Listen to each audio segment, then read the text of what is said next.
പ്രത്യേകിച്ച് പഴയ ഒത്തിരി നല്ല പാട്ടുകളുണ്ട്. നിങ്ങൾ പഴയ പാട്ടുകൾ കേൾക്കണം. ഇപ്പോഴത്തെ പാട്ടുകളുടെ പ്രത്യേകം നമുക്ക് ഇപ്പോഴത്തെ ആ ഒരു മൂഡിൽ ആ ഒരു സിനിമ കാണുമ്പോൾ ഭംഗിയാണ്, അടിപൊളിയാണ്. പക്ഷേ ഇത്രത്തോളം ഒരു മാക്സിമം 3-4 മാസം കഴിയുമ്പോൾ പിന്നെ അത് പാടി കേൾക്കുന്നത് കുറവാണ് അല്ലേ? അപ്പോൾ എന്തായാലും നിങ്ങൾ പുതിയ പാട്ടുകൾ പഴയ പാട്ടുകൾ നന്നായിട്ട് കേൾക്കുക, പ്രാക്ടീസ് ചെയ്യുക. ഇനി ഏത് പാട്ടാ?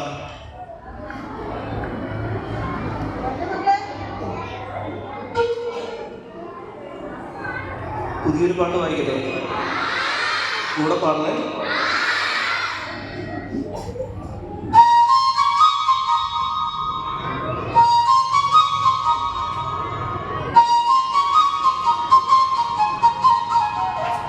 ഏത് പാട്ട്?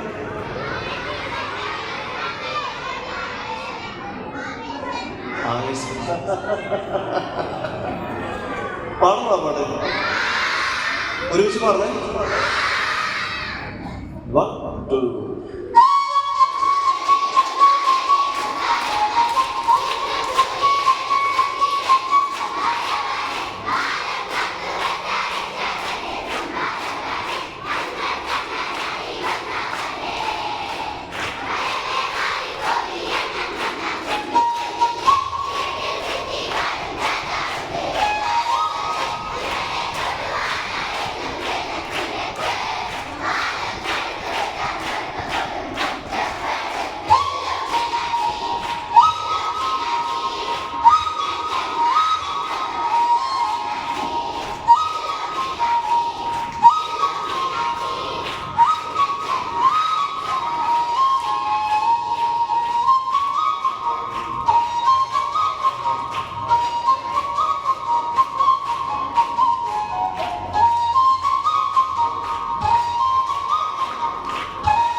നല്ലൊരു പാട്ടാണ്, അടിപൊളി.